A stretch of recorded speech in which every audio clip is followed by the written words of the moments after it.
Hi students, welcome to Bosco Campus Vision.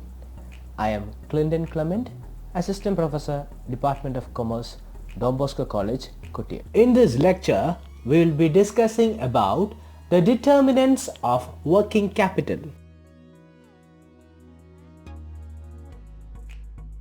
It is very difficult to determine an optimum level of working capital to be maintained by different firms in different situations. This is because of the fact that working capital requirements of firms depend upon various factors. ഒരു ബിസിനസ്സിന് ആവശ്യമായിട്ടുള്ള optimum level of working capital അല്ലെങ്കിൽ കൃത്യമായിട്ട് ഒരു ബിസിനസ്സിന് എത്ര working capital വേണം എന്ന് ഡിസൈഡ് ചെയ്യുന്നത് ഒരു എളുപ്പമുള്ള കാര്യമല്ല. കാരണം ഈ വർക്കിംഗ് ക്യാപിറ്റൽ എത്ര വേണം അല്ലെങ്കിൽ എത്ര ആവശ്യം വരും എന്നുള്ളത് ഡിസൈഡ് ചെയ്യുന്നത് പല ഫാക്ടേഴ്സിൻ്റെ ബേസിലാണ്. അത്തരത്തിലുള്ള ഫാക്ടേഴ്സാണ് നമ്മളിവിടെ ഡിറ്റർമിനൻറ്റ്സ് ഓഫ് വർക്കിംഗ് ക്യാപിറ്റൽ ആയിട്ട് നോക്കാൻ പോകുന്നത്. ഓരോ ഫാക്ടേഴ്സായിട്ട് നമുക്ക് ഡിസ്കസ് ചെയ്യാം. The first determining factor is nature of business. It influences the magnitude of working capital. ഒരു ബിസിനസ് ഏത് നേച്ചറിലുള്ളതാണെന്ന് അനുസരിച്ചായിരിക്കും ആ വർക്കിംഗ് ക്യാപിറ്റൽ ഏത് മാഗ്നിറ്റ്യൂഡിൽ വേണം എന്നുള്ളത് ഡിസൈഡ് ചെയ്യുന്നത്. ഒരു പബ്ലിക് യൂട്ടിലിറ്റി കമ്പനി, അതായത് ഇലക്ട്രിസിറ്റി, റെയിൽവേ പോലത്തെ പബ്ലിക് യൂട്ടിലിറ്റി കമ്പനി ആണെങ്കിൽ അവർക്ക് വർക്കിംഗ് ക്യാപിറ്റൽ ആവശ്യം വളരെ കുറച്ച് മതി. അറ്റ് ദ സെയിം ടൈം അവർക്ക് ഫിക്സ്ഡ് അസറ്റ്സിലുള്ള ഇൻവെസ്റ്റ്മെൻറ്റ് വളരെ ഹൈ ആയിരിക്കും. പക്ഷേ വർക്കിംഗ് ക്യാപിറ്റലുള്ള ഇൻവെസ്റ്റ്മെൻറ്റ് വളരെ കുറവായിരിക്കും. കാരണം അവർക്ക് സെയിൽസ് തന്നെ ഡയറക്റ്റ് സെയിൽസ് മാത്രമേ ഉണ്ടാവും. ക്രെഡിറ്റ് സെയിൽസ് ഇല്ല, ഇൻവെൻട്രീസ് ഇല്ല. അതുപോലുള്ള ഡേ ടു ഡേ ഓപ്പറേഷൻസിന് ആവശ്യമായിട്ടുള്ള എക്സ്പെൻസസ് വളരെ കുറവാണ്. അവർക്ക് ഫസ്റ്റ്ലി ഇനിഷ്യൽ ഫിക്സ്ഡ് അസറ്റ്സിലുള്ള ഇൻവെസ്റ്റ്മെൻ്റ് ആണ് വളരെ കൂടുതൽ. അതുകൊണ്ട് തന്നെ ഒരു പബ്ലിക് യൂട്ടിലിറ്റി കമ്പനി ആണെങ്കിൽ അവർക്ക് കുറച്ച് വർക്കിംഗ് ക്യാപിറ്റൽ മതി. അറ്റ് ദ സെയിം ടൈം ഒരു പ്രൊഡക്ഷൻ യൂണിറ്റുള്ള കമ്പനി ആണെങ്കിൽ അവർക്ക് സെയിൽസിൽ ക്രെഡിറ്റ് സെയിൽ ഉണ്ടാവും, നോർമൽ സെയിൽ ഉണ്ടാവും, ഇൻവെൻട്രീസ് ഉണ്ടാവും. അതുകൊണ്ട് തന്നെ വർക്കിംഗ് ക്യാപിറ്റൽ വളരെ കൂടുതലാണ്. അപ്പോൾ നമ്മുടെ ഫസ്റ്റ് ഡിറ്റർമിനിങ് ഫാക്ടറാണ് നേച്ചർ ഓഫ് ബിസിനസ്. ഏത് ടൈപ്പ് ഓഫ് ബിസിനസ് ആണോ അതനുസരിച്ചിരിക്കും എത്രത്തോളം working capital requirement ഉണ്ടാകും എന്നുള്ളത്. The second determining factor is size of the business. Larger the size of the business, greater will be the need of working capital and vice versa. അതായത് ഒരു ബിസിനസ്സിൻ്റെ size അല്ലെങ്കിൽ scale of operation ഒരു small scale sector ആണെങ്കിൽ അവർക്ക് working capital വളരെ കുറച്ച് മതി. ലാർജ് സ്കെയിൽ സെക്ടർ ആണെങ്കിൽ അവർക്ക് ഹൈ വർക്കിംഗ് ക്യാപിറ്റൽ റിക്വയർമെൻറ്റ്സ് ഉണ്ടാവും. അപ്പോൾ സെക്കൻഡ് ഫാക്ടറാണ് സൈസ് ഓഫ് ദ ബിസിനസ്. ഏത് സ്കെയിലാണ് ബിസിനസ് ഫംഗ്ഷൻ ചെയ്യുന്നത് അതനുസരിച്ച് വർക്കിംഗ് ക്യാപിറ്റൽ റിക്വയർമെൻറ്റ്സിനും ചേഞ്ച് ഉണ്ടാവും. The third determining factor is volume of sales. The higher the volume of sales, larger will be the size of working capital and vice versa. അതായത് നമ്മൾ സെയിൽസിൻ്റെ amount കൂടുന്ന അല്ലെങ്കിൽ sales കൂടുന്നതനുസരിച്ച് working capital requirements കൂടും. കാരണം എന്താണ്, sales കൂടുന്നതനുസരിച്ച് automatically operation ആക്ടിവിറ്റീസിനും increase ഉണ്ടാവും. അതേപോലെ sales കൂടുന്നതനുസരിച്ച് working ക്യാപിറ്റലും increase ഉണ്ടാവും. സെയിൽസ് കുറവാണെങ്കിൽ വർക്കിംഗ് ക്യാപിറ്റലും കുറച്ച് മതിയാവും. The next determinant is terms of purchase and sales. If a firm allows very liberal credit terms to its customers, more funds will be tied up in book and working capital needs will be high. ഒരു business കൂടുതലും credit sales allow ചെയ്യുന്നുണ്ടെങ്കിൽ, അതായത് ക്രെഡിറ്റിന് sale allow ചെയ്യുന്നുണ്ടെങ്കിൽ അവർക്ക് day to day ആക്ടിവിറ്റീസിന് ആവശ്യമായുള്ള പൈസ സെയിൽസിൽ നിന്നും കിട്ടണമെന്നില്ല. അതുകൊണ്ട് തന്നെ അപ്പോൾ വർക്കിംഗ് ക്യാപിറ്റൽ റിക്വയർമെൻറ്റ്സ് കൂടും. അപ്പോൾ ഒരു കമ്പനി കൂടുതൽ ക്രെഡിറ്റ് ടേംസ് അലൗ ചെയ്യുന്നുണ്ടെങ്കിൽ അവർക്ക് വർക്കിംഗ് ക്യാപിറ്റലിൻ്റെ റിക്വയർമെൻറ്റ്സ് ഹൈ ആയിരിക്കും. അവർ അത്രത്തോളം എല്ലാം ക്യാഷ് സെയിൽസ് ആണ്, ക്രെഡിറ്റ് സെയിൽസ് ഒരുപാട് പ്രൊമോട്ട് ചെയ്യുന്നതിനാണെങ്കിൽ അവർക്ക് വർക്കിംഗ് ക്യാപിറ്റൽ റിക്വയർമെൻറ്റ്സ് വളരെ കുറവായിരിക്കും. The next factor is inventory turnover. If the inventory turnover is high, the working capital requirements will be low. ഒരു കമ്പനിയുടെ ഇൻവെൻട്രി നല്ല രീതിയിൽ കൺട്രോൾ ചെയ്യാൻ പറ്റുന്നുണ്ടെങ്കിൽ, അതായത് കൃത്യമായ പ്രൊഡക്ഷനും കൃത്യമായ സെയിൽസും നടക്കുന്നുണ്ടെങ്കിൽ കൃത്യമായ ഇൻവെൻട്രി കൺട്രോൾ ഉണ്ടാവും. അതേപോലെ ഇൻവെൻട്രി ടേൺ ഓവർ ഹൈ ആയിട്ട് മെയിൻറ്റെയിൻ ചെയ്യാൻ പറ്റുന്നുണ്ടെങ്കിൽ വർക്കിംഗ് ക്യാപിറ്റൽ റിക്വയർമെൻറ്റ്സ് കുറവാണ്. അല്ല, ഇൻവെൻട്രി ടേൺ ഓവർ കുറവാണ്, സ്റ്റോക്ക് എപ്പോഴും നിലവിൽ ഹൈ സ്റ്റോക്ക് നിൽക്കുകയാണെങ്കിൽ അത്രത്തോളം expense working capital requirements high ആയിരിക്കും. അപ്പോൾ ഇൻവെൻട്രി ടേൺ ഓവർ ഹൈ ആണെങ്കിൽ വർക്കിംഗ് ക്യാപിറ്റൽ കുറയും, ഇൻവെൻട്രി ടേൺ ഓവർ കുറവാണെങ്കിൽ വർക്കിംഗ് ക്യാപിറ്റൽ കൂടും.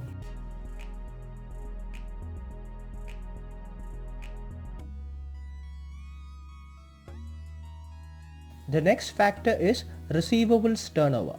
A prompt collection of receivables and good facility for settling payables result in low working capital requirements.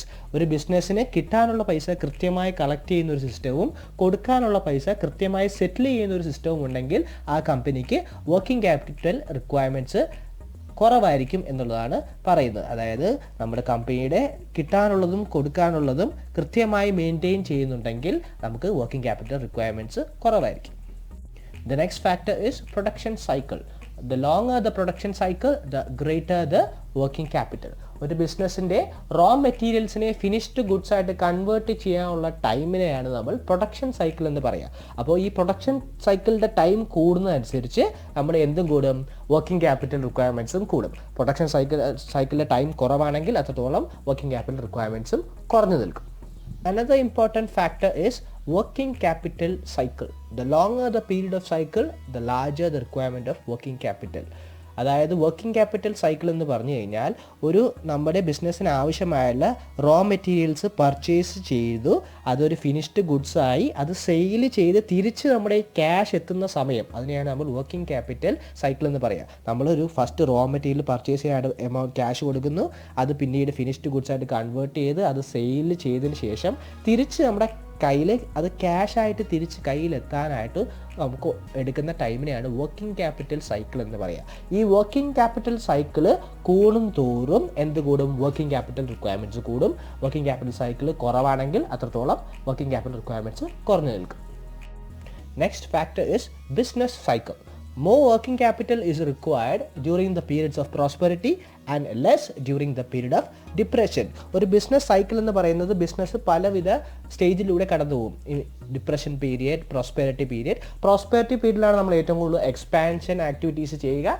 Depression പീരീഡിൽ നമ്മൾ ഒട്ടും expansion activities ഉണ്ടാവില്ല. അതുകൊണ്ട് തന്നെ പ്രോസ്പെരിറ്റി പീരീഡിൽ നമുക്ക് കൂടുതൽ വർക്കിംഗ് ക്യാപിറ്റൽ വേണ്ടി വരും. ഡിപ്രഷൻ പീരീഡിൽ നമുക്ക് കുറച്ച് വർക്കിംഗ് ക്യാപിറ്റൽ റിക്വയർമെൻറ്റ്സ് ഉണ്ടാവുള്ളൂ. Next factor is value of current assets. Decrease in the real value of current asset as compared to their book value reduces the size of working capital.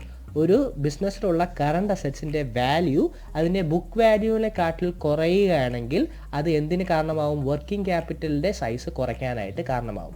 ഒരു കമ്പനിക്ക് ഉള്ള current അസറ്റ്സിൻ്റെ value അതിൻ്റെ book value അല്ലെങ്കിൽ അതിൻ്റെ original cost പ്രൈസിനെക്കാട്ടിൽ കുറയുകയാണെങ്കിൽ അത് എന്തിന് കാരണമാവും, വർക്കിംഗ് ക്യാപിറ്റൽ കുറയാനായിട്ട് കാരണമാവും. ഇൻക്രീസ് ചെയ്യുകയാണെങ്കിൽ ഓട്ടോമാറ്റിക്കലി വർക്കിംഗ് ക്യാപിറ്റലും ഇൻക്രീസ് ചെയ്യും.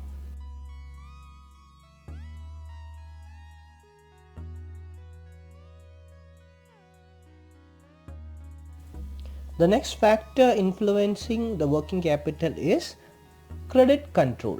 A firm can improve its cash position with a sound credit policy. Credit policy എന്ന് പറഞ്ഞു കഴിഞ്ഞാൽ ആ കമ്പനി നടത്തുന്ന ക്രെഡിറ്റ് സെയിലിൻ്റെ പലവിധ പോളിസീസ്, എത്രത്തോളം ലിബറലായിട്ടാണ് ക്രെഡിറ്റ് സെയിൽസ് നടത്തുന്നത്, കളക്ഷൻ പോളിസീസ് എന്തൊക്കെയാണ്, ഇതിനെ റിലേറ്റ് ചെയ്തിരിക്കും വർക്കിംഗ് ക്യാപിറ്റലിൻ്റെ സൈസ്. അതായത് നമ്മൾ നല്ല ലിബറലായിട്ടാണ് ക്രെഡിറ്റ് സെയിൽസ് ചെയ്യുന്നതെങ്കിൽ നമുക്ക് എന്തുണ്ടാവും, ബുക്ക് വാല്യൂവിൽ മാത്രമേ എമൗണ്ട് ഉണ്ടാവുള്ളൂ.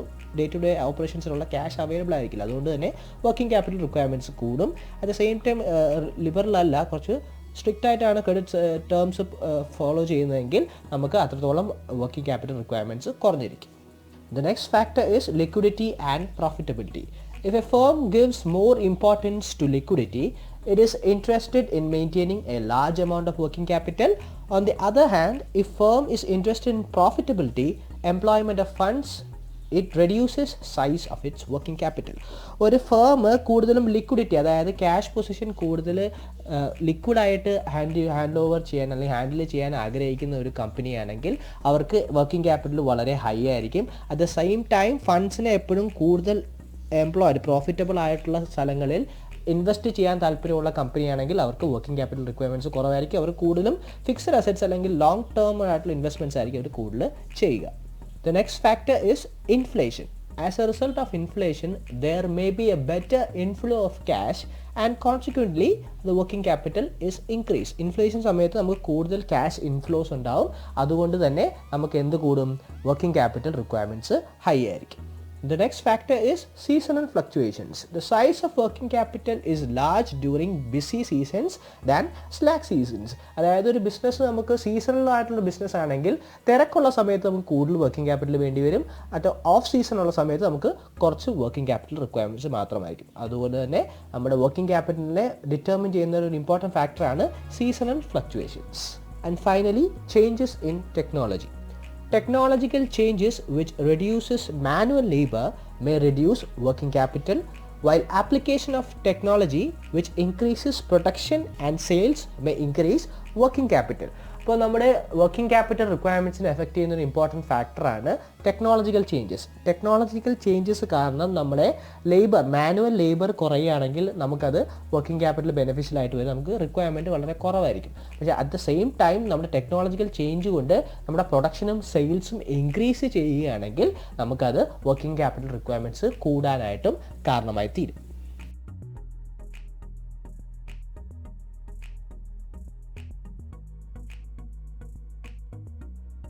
അപ്പോൾ ഇന്നത്തെ ക്ലാസ്സിൽ നമ്മളൊരു ഓർഗനൈസേഷൻ്റെ വർക്കിംഗ് ക്യാപിറ്റൽ റിക്വയർമെൻറ്റ്സ് എത്രത്തോളം ഉണ്ട് എന്ന് ഡിറ്റർമിൻ ചെയ്യുന്ന പല ഫാക്ടേഴ്സ് ഏതൊക്കെയാണ് എന്നതിനെക്കുറിച്ചാണ് ഡിസ്കസ് ചെയ്തത്.